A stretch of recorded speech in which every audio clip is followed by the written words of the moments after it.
Bonjour. Euh, alors aujourd'hui, je vais faire une vidéo un peu spéciale. Aujourd'hui c'est Noël, donc cadeau de Noël. Euh, Aujourd'hui on fête la naissance d'un être qui n'a peut-être jamais existé.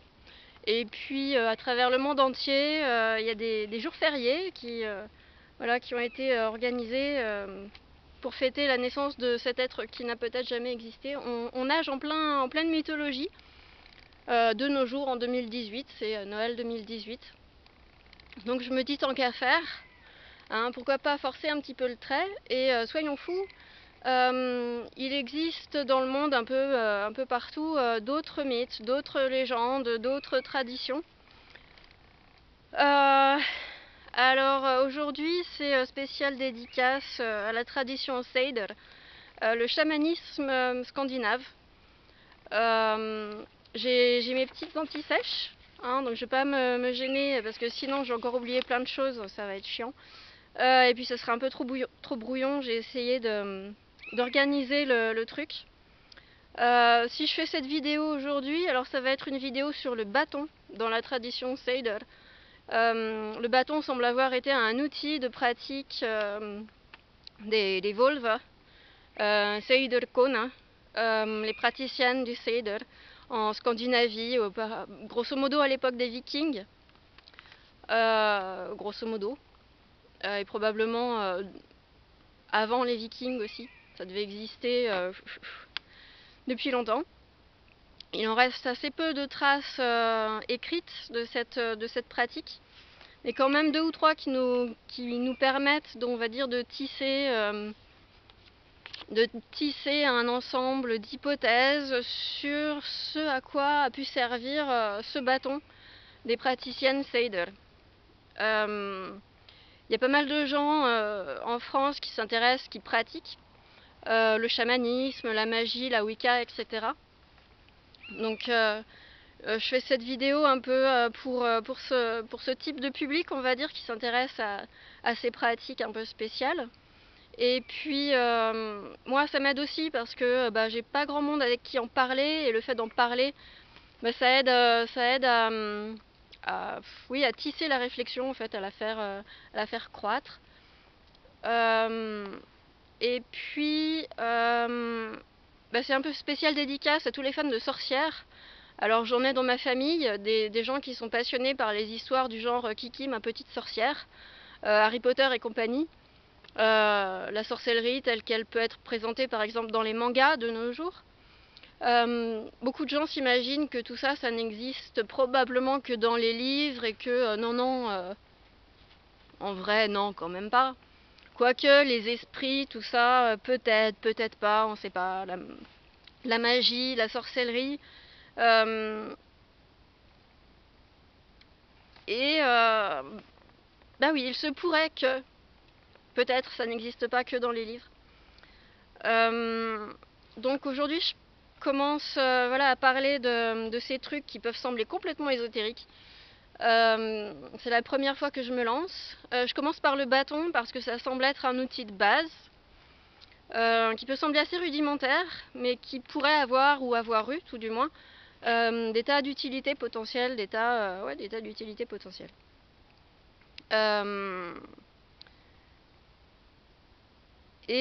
Oui, on retrouve le bâton dans des tas de légendes, de mythes, de traditions. Je faisais encore une recherche ce matin. Il y a le bâton d'Asclépius, par exemple, qui a été le dieu grec de la médecine. Le bâton de Moïse dans la Bible. Moïse semble avoir eu un bâton dont il se servait pour faire des trucs de ouf. Il y a pas mal aussi de bâtons dans la tradition comment dire, des natifs nord-américains. Medicine Man, Medicine Woman. Dans cette partie du monde, c'est les praticiens des formes de chamanisme local, on va dire, semblent se servir encore probablement de nos jours de bâtons de différentes tailles pour différents usages. Cette vidéo, elle va être un peu longue, hein, pardon. Elle est basée sur tout un tas de références, de sources diverses et variées. Alors ça peut être aussi bien des livres que des sites web, que des vidéos YouTube, que des romans, hein, genre je vais peut-être faire référence à un moment à Gandalf dans Le Seigneur des Anneaux. Tolkien, l'auteur du Seigneur des Anneaux, était un grand fan de la mythologie scandinave, donc les Eddas, il a dû les lire, les Eddas qui mentionnent justement les Volva, les Seidelkone, hein, les praticiennes du Seidel, qui étaient surtout des praticiennes, très peu d'hommes semblaient pratiquer apparemment. Donc quelle source, quelle référence, je vais ratisser large, je vais parler du yoga, des arts martiaux, de l'Ayurveda, un petit peu, de la géobiologie, j'ai déjà cité la Wicca, la magie en général. Et puis, qui sait, il y a peut-être aussi quelques sources, on va dire, personnelles, parfaitement intuitives, donc qui ne reposent sur rien de tangible, on va dire, hein. C'est pas des publications scientifiques, c'est sûr. Mais bon, là, je m'intéresse pas aux fans de science, hein. Je m'intéresse aux gens qui ont un esprit un petit peu plus large que ça, on va dire. Donc, quelles auraient pu être l'origine de l'utilisation de ce bâton dans les pratiques chamaniques, entre autres dans cette pratique du Seidel? Alors, certains postulent que à l'origine, il y avait peut-être ce qu'on appelle le distaff en anglais, ou la quenouille en français. C'est un outil dont se servent les personnes qui filent la laine. Donc on s'en servait par exemple encore au Moyen-Âge pour filer la laine. Donc le filage de la laine était une activité essentiellement féminine. J'ai regroupé des vidéos YouTube dans une petite playlist dédiée justement au bâton. Donc je mettrai le lien vers la playlist dans la description de la vidéo ci-dessous. La quenouille, c'est simplement un bâton sur lequel on met la laine qui a été préalablement cardée. Et on la ficelle, on l'entortille, on la saucissonne sur la quenouille ou sur le distaff en anglais. Et pour pouvoir ensuite la filer tranquillement. Et les fileuses de laine sont susceptibles de tenir leur quenouille ou leur distaff de différentes façons. Et certaines fileuses tiennent leur quenouille ou leur distaff entre leurs jambes. Elles sont assises pour filer et elles placent leur distaff entre leurs genoux pour qu'ils partent pas dans tous les sens comme ça. Il faut que le truc soit relativement stable quand même. Et certains postulent que le tissage et le filage de la laine étant une activité particulièrement répétitive, voire rébarbative, ça aurait pu être une activité propice aux états de conscience modifiés, autrement dit à la transe. C'est-à-dire que quand on répète un geste qui a une certaine qualité rythmique, on va dire, on le répète pendant des heures. Ça peut arriver par exemple quand on fait un pompon en laine. C'est un geste qui va devenir machinal et qui peut devenir comme une sorte de musique rythmique qui est susceptible de nous transporter dans un état de transe, dans un état méditatif aussi, tout simplement, dans un état de transe, un état de conscience modifiée. Et donc les fileuses de laine, auraient pu ainsi découvrir comment entrer en transe grâce tout simplement à leur pratique quotidienne du filage. Et puis par la suite, le distaff aurait pu servir d'outil, de support à la transe, c'est-à-dire que le simple fait de reprendre le distaff en main sans nécessairement faire le geste du filage, de filer, ça aurait pu permettre tout simplement de retrouver le chemin de la transe sans nécessairement filer, juste en prenant le bâton. Un petit peu comme ça aurait pu servir d'outil déclencheur en quelque sorte, pour revenir à l'état de transe découvert pendant le filage, découvert et pratiqué pendant le filage. Et cet état de transe, c'est dans cet état-là qu'on va pouvoir communiquer avec les esprits et pratiquer le job de chaman.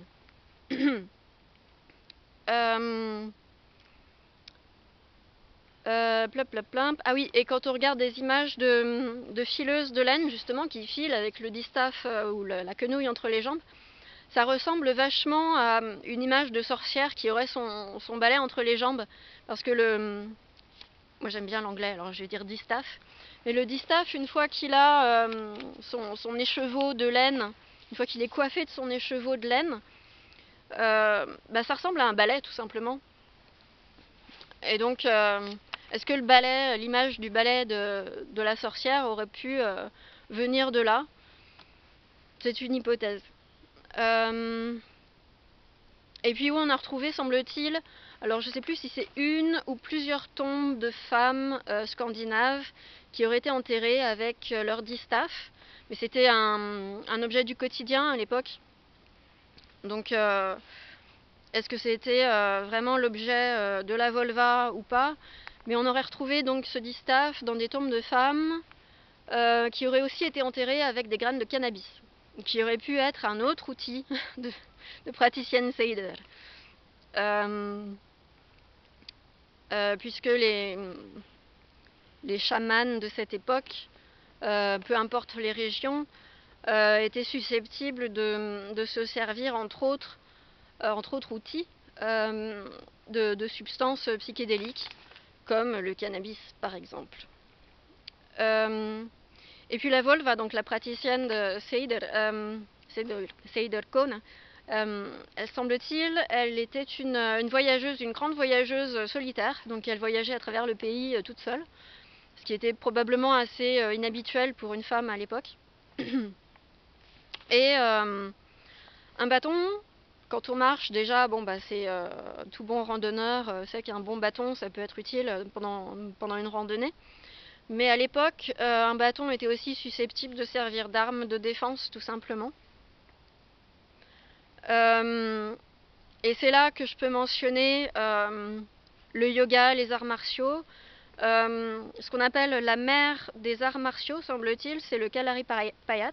J'espère que je ne me gourre pas de prononciation, que j'ai bien noté, que je ne me gourre pas, que je n'ai pas fait d'erreur. Kalaripayat. Il y aura des vidéos dans la description. Ouais, enfin bon, je reprendrai tout ça dans la description, les termes, certains termes clés. Le Kalaripayat est un art martial qui nous vient d'Inde, qui a été créé en Inde, et qui serait donc à l'origine de tous les autres arts martiaux à travers le monde, à travers l'Asie en particulier. Et il y a d'autres arts martiaux d'ailleurs qui sont nés en Inde. Et une des armes utilisées dans le Kalaripayat, c'est un grand bambou de la taille du pratiquant. Et le Kalaripayat, à l'origine, comme les arts martiaux d'ailleurs en Chine, à l'origine, c'était pas juste un art martial, c'était pas juste un art du combat, c'était tout un ensemble de pratiques, non seulement de combat, pratiques énergétiques, pratiques de combat, etc., mais aussi un ensemble de pratiques thérapeutiques. C'est-à-dire que il s'agissait de pouvoir se battre et pouvoir se soigner ou soigner ses compagnons quand on était blessé, quand on était un combattant, parce qu'évidemment si on était un combattant, de temps en temps on se prenait des châtaignes et il fallait pouvoir se soigner. Et donc que ce soit à l'origine du tai chi ou dans la tradition du Kalaripayat, on a un ensemble de techniques qu'on pourrait qualifier de chamaniques. Le combat, le soin, ça fait partie du quotidien du chaman. Alors le chaman, il est censé se battre essentiellement avec des esprits, à l'occasion. Et puis il est censé pouvoir soigner aussi, guérir, évidemment. Ça, c'est la partie la plus connue du chamanisme, l'aspect soin, l'aspect thérapeutique, médicinal. Mais il n'y a pas que ça. Donc à quoi pouvait servir ce bâton des praticiennes du Seder? Il n'y a pas vraiment d'explication dans les traces écrites apparemment qui nous restent de l'époque. Donc on peut faire seulement des hypothèses. alors basé sur toutes sortes d'autres sources.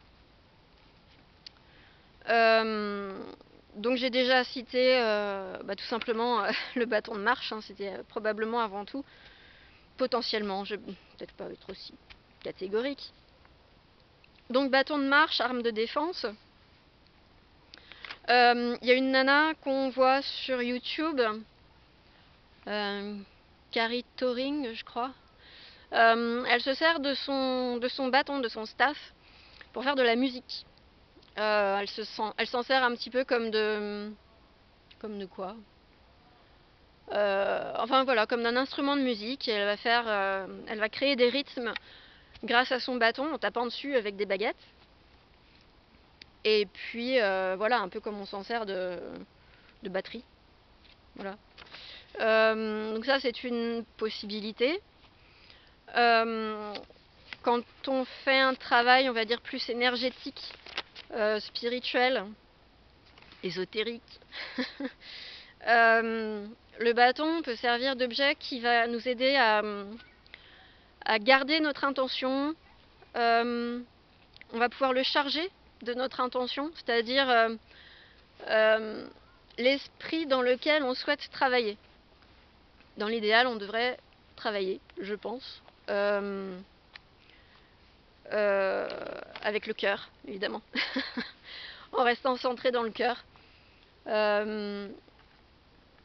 Et le cœur, c'est pas à proprement parler l'affect, c'est pas le sentiment, l'émotion, c'est au contraire une place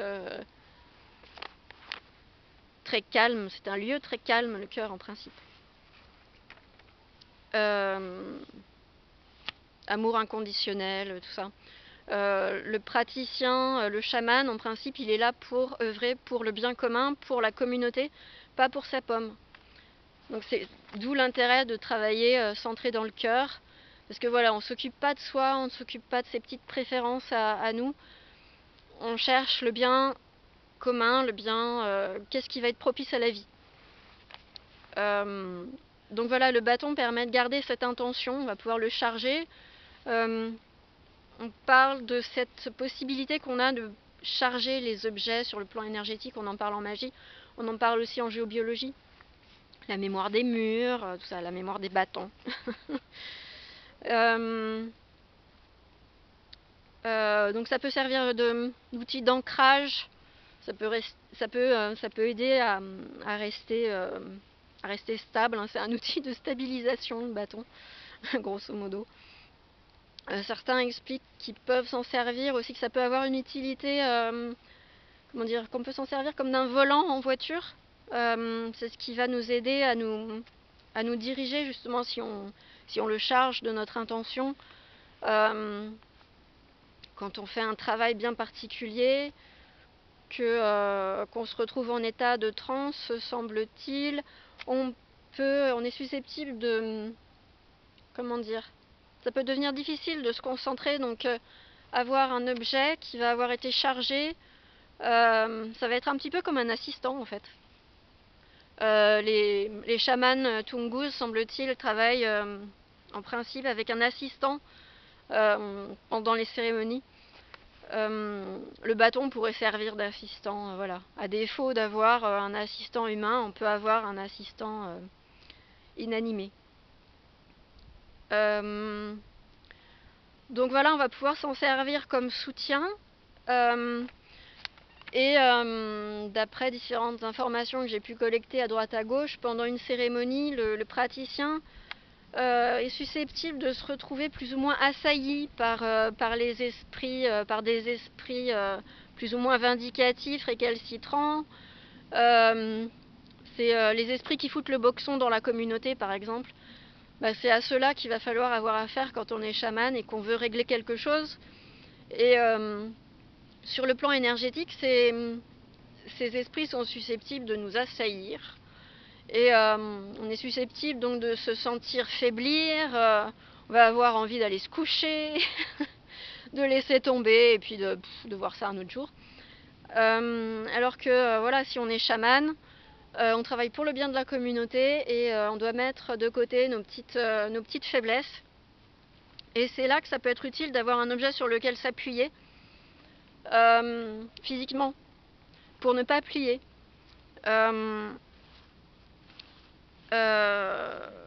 La tradition Seder, comment dire, tout ce qui est witchcraft en anglais, ça semble très lié, et puis même toutes les autres traditions chamaniques. Hein. Quand on parle de medicine wheel, par exemple, en Amérique du Nord, la tradition chamanique est très liée au cercle, à la sphère, à tout ce qui tourne, la spirale. Et qu'est-ce que je voulais dire Qu'est-ce que je voulais dire? Je sais plus. Oui, bon. J'ai perdu le fil. Attaque d'esprit. Oui, donc quand on est potentiellement attaqué par un esprit, on est susceptible de flancher un petit peu. Et donc, faut pas s'écouter. Et du coup, qu'est-ce qu'on peut utiliser pour se soutenir? Ça va être par exemple un bâton. Vraiment pour s'appuyer dessus. Ah oui, plier. Et on en revient au filage de la laine. Quand un esprit justement n'est pas content, ça va être à nous, praticiens, quand on est praticien, chamanique, etc. Ça va être à nous de le faire plier pour le bien de la communauté justement. Et lui, en revanche, cet esprit va chercher à nous faire plier. Et nous, on doit rester droit dans nos bottes, parce que voilà, on est le chaman du village, et que on œuvre pour le bien de la communauté, et qu'on a un job à faire, et que donc on doit rester droit. Et c'est à l'esprit de plier. C'est à l'esprit en fait de faire comme le fil de laine, et de s'entortiller autour du... Comment ça s'appelle le truc qui sert à entourer le fil de laine? Bref. Il va falloir plus ou moins filer l'esprit, l'entortiller, pour le faire plier. Et donc le bâton va nous aider à rester droit. Parce que voilà, c'est pas à nous de plier, c'est à l'esprit. Apparemment, certains racontent que le bâton peut leur servir d'antenne. Alors tout le corps est un émetteur-récepteur sur le plan électromagnétique. Et semble-t-il, avec un bâton, qui lui aussi va servir d'antenne, émetteur-récepteur, on va être susceptible d'augmenter notre puissance en tant qu'émetteur-récepteur. Donc pour être encore plus connecté à notre environnement, pour capter encore mieux le message des esprits, ou pour être entendu encore mieux de ces esprits, le bâton pourrait servir d'antenne. Le bois, quand il est vivant, le bois est un conducteur sur le plan électrique. Quand il est sec, il est isolant électrique. Un bâton comme ça, il est censé être sec, un bâton de marche, hein. Donc il est censé être un isolant électrique, mais au contact de l'air, au contact du sol plus ou moins humide, au contact de vos mains plus ou moins humides aussi, il est capable de se charger en molécules d'eau et de devenir potentiellement, alors plus ou moins semi-conducteur, on va dire, plus ou moins, pas forcément beaucoup, hein. Mais apparemment il y aurait des histoires de volves qui pouvaient transformer leur bâton en serpent ou quelque chose comme ça, qui pouvaient vraiment faire bouger leur bâton. Alors on pourrait imaginer qu'elles aient été capables de sentir les énergies en mouvement dans leur bâton, les énergies électromagnétiques en mouvement dans leur bâton. Ces énergies électromagnétiques qui pourraient être mises en mouvement justement par le biais des molécules d'eau qui vont rendre le bois plus ou moins conducteur. Et donc le bâton va être susceptible de devenir un conducteur d'électricité, de courant électrique via le mouvement de certains ions dans le bois, pourquoi pas. Ah oui, j'ai déjà parlé du yoga, on va y revenir. Si ce bâton a des propriétés on va dire, d'antenne, émetteur, récepteur, amplificateur, il se pourrait que son rôle d'amplificateur soit aussi, comment que ça fonctionne autant avec ce qu'on appelle les mudras en yoga qu'avec les marmas, points d'acupression.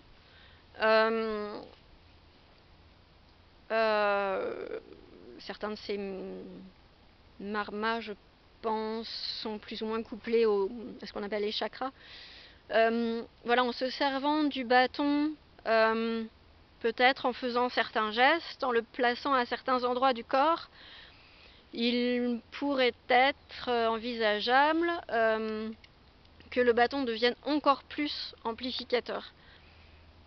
Quand vous faites ça, par exemple, avec vos mains, c'est un mudra, c'est ça un mudra au cas où vous ne sauriez pas. Ce genre de geste, on peut faire des mudras aussi avec la langue, en la plaçant à différents endroits du palais. Et ça modifie la circulation, la façon dont l'énergie circule dans le corps, et ça peut aussi, on va dire, avoir un effet sur l'état de conscience. Donc en plaçant le bâton de différentes façons contre le corps, pourquoi pas essayez de faire la sorcière si un jour vous trouvez un bâton dans les bois. Imaginez-vous à la place d'Harry Potter, hein, sur son balai, en tenant par exemple le bâton entre vos pieds, entre vos genoux, contre votre ventre. Vous aurez peut-être un peu la sensation de vous retrouver un peu comme Harry Potter à cheval sur son balai. Et on peut tenir comme ça, un petit peu penché en avant, en s'appuyant sur le bâton. Moi j'aime bien faire des expériences, hein, je sais pas vous, mais enfin bon. Et j'en arrive au symbole phallique. Alors certains s'imaginent que les chamans font des trucs parce que ça symbolise ceci, cela. Ils se servent de tel ou tel outil parce que ça symbolise ceci, cela. Ça revient à dire qu'un maçon se sert d'un marteau parce que ça symbolise la force, par exemple. C'est stupide, pardon, mais c'est stupide. Je pense, c'est mon opinion, et voilà, c'est mon opinion, que les chamans sont des gens pragmatiques qui se servent des choses qui leur sont utiles. Et donc je pense que s'ils se servent d'un bâton, c'est que ça leur est utile. Et pas parce que ça représente quelque chose. Il se trouve que quand on regarde un taurus, une animation, un gif, une vidéo qui représente un taurus, c'est la forme des champs électromagnétiques en 3D. C'est circulaire, ça tourne, ça ressemble à un gros donut. Et ça a un vortex en son centre. Et le vortex, il est tubulaire, le vortex du torus. Alors imaginez un torus qui est votre taille en hauteur. Son cœur, le cœur de votre champ électromagnétique, c'est un truc tubulaire. Et un bâton, c'est un truc tubulaire. C'est un cylindre. Alors si vous le coupez comme ça en tranches, vous allez voir, c'est comme quand la caméra est posée sur un tronc d'arbre. Quand on coupe un arbre, on voit des cercles concentriques. On pourrait dire que le bâton, c'est un symbole circulaire, en fait, c'est un symbole, c'est un cercle.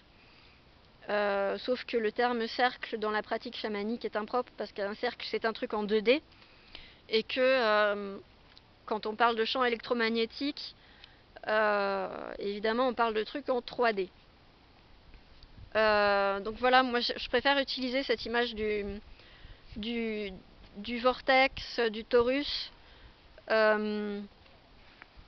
pour comment dire, Voilà, coupler cette image du taurus avec, avec le bâton, avec le corps humain aussi. Hein. Le corps humain, c'est quand vous regardez comment dire, la colonne vertébrale, bon, c'est un truc tubulaire. Voilà. Donc, quand on voit dans un film une sorcière tracer un cercle, le cercle sur le sol, je pense, est censé plus ou moins, comment dire, servir de base à ce qu'elle va chercher à créer autour d'elle, c'est-à-dire une grosse bulle d'énergie. Un cercle n'est pas un cercle. Un cercle, c'est cette sphère représentée en 2D alors qu'elle existe en 3D. Ensuite, ah oui, quel bâton utiliser, où l'acheter, comment le choisir. Ouais, on trouve des bâtons sur internet. Hein. En vente sur internet, des bâtons de Moïse, j'ai vu ça sur une boutique. Alors moi celui-là je l'ai trouvé dans les bois, pas loin d'ici. Alors à la base c'était un arbre, c'est un jeune arbre qui est mort. Quand je l'ai trouvé il était à moitié couché, donc là c'est ce qui reste des racines. Pourquoi est-ce qu'il est mort? Je sais pas, quelque chose, un coup de vent l'a couché, je sais pas. Alors est-ce qu'il vaut mieux choisir telle essence de bois plutôt que telle autre? Je ne sais pas. Ce dont je me doute, enfin ce que j'aimerais dire, c'est que si vous voulez travailler avec un bâton, essayez de le trouver sous les arbres. Essayez de prendre plutôt une branche morte, voilà, un arbre qui a été couché comme ça, un jeune arbre. Je trouverais ça particulièrement ballot d'aller couper un jeune arbre ou d'aller couper une branche, alors qu'il y en a tellement un peu partout. Voilà, vous n'avez pas besoin de trouver quelque chose qui soit parfaitement droit, vous n'avez pas besoin de trouver quelque chose qui soit d'un diamètre particulier, il suffit que ce soit juste assez solide, pas tout pourri évidemment, que vous puissiez vraiment vous en servir comme un bâton de marche en fait. Donc que ce soit, voilà, celui-là il pourrait être un petit peu plus charnu, un petit peu moins, voilà. S'il s'agit de renforcer notre champ électromagnétique pendant une cérémonie, je trouverais ça cohérent de choisir un bâton qui soit au moins aussi grand que nous, voire un petit peu plus. Il y a des gens qui semblent dire que voilà, il faut que le bâton soit d'une longueur de, je sais pas, 90 cm, 1m20. Mais moi, je fais un peu moins d'1m70. Si je veux renforcer mon champ électromagnétique, je pense que c'est cohérent de supposer que je vais avoir besoin d'un bâton qui fait un peu moins d'1m70, voire 1m70, parce que je vais peut-être pas forcément me tenir sur un sol parfaitement plat, parce que ceci, cela, voilà. Mais un bâton de notre taille, je trouverais ça plus logique qu'un petit bâton, s'il s'agit de renforcer vraiment tout notre champ électromagnétique. Voilà. Donc voilà, il faut que ce soit maniable, relativement passe-partout, je pense. Si vous vous baladez dans les bois avec votre bâton de marche qui est tout serti de pierres précieuses ou de pierres semi-précieuses, de cristaux, vous n'allez pas passer inaperçu. Si vous avez des tas de trucs qui pendouillent après, j'ai vu ça, une nana qui l'a décoré avec des pierres qui pendouillent après, ça va faire du bruit. Si vous voulez pouvoir observer des animaux pendant votre balade, et que vous avez un bâton qui fait du bruit, déjà que vous allez en faire du bruit. Donc autant que ce soit un truc passe-partout, un truc qui soit facile à remplacer. Si un jour vous devez vous battre contre des voleurs au coin du bois, comme une praticienne Seider, une volva de l'âge viking, peut-être qu'un jour votre bâton il va se casser pour une raison ou une autre. Autant que ce soit pas un drame le jour où il se cassera, le jour où il se perdra, le jour où que sais-je. Et merde, il y a des promeneurs. Donc ce serait bien de le poncer pour que ce soit pas... Je vais partir aussi. Autant... Comme ça on va se promener un peu. autant que votre bâton soit un petit peu poncé pour que vous risquiez pas de vous blesser avec, hein, qu'il n'y ait rien qui dépasse, pas d'écharde.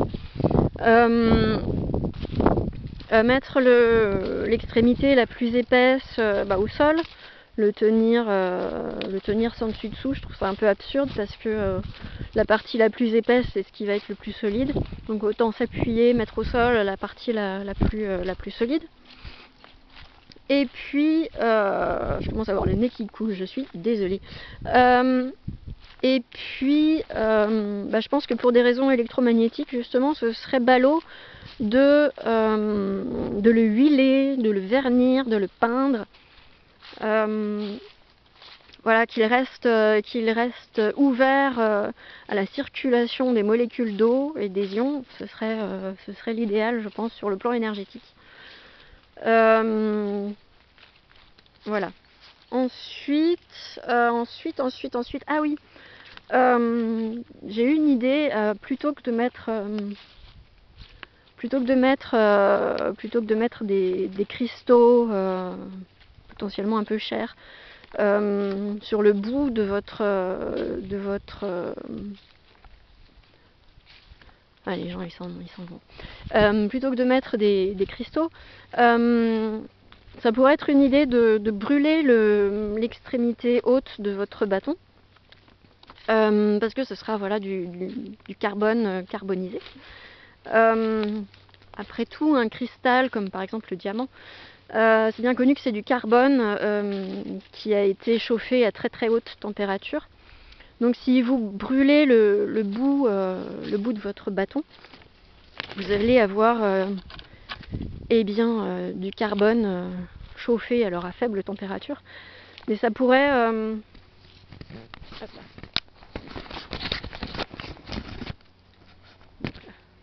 Voilà. Oui, je veux bien être une loufoque, mais... Bref. Oui, brûler le bout, l'extrémité. Ça pourrait... Ouais. Remplacer le cristal. Le cristal. Voilà, je crois que j'ai fait le tour en fait.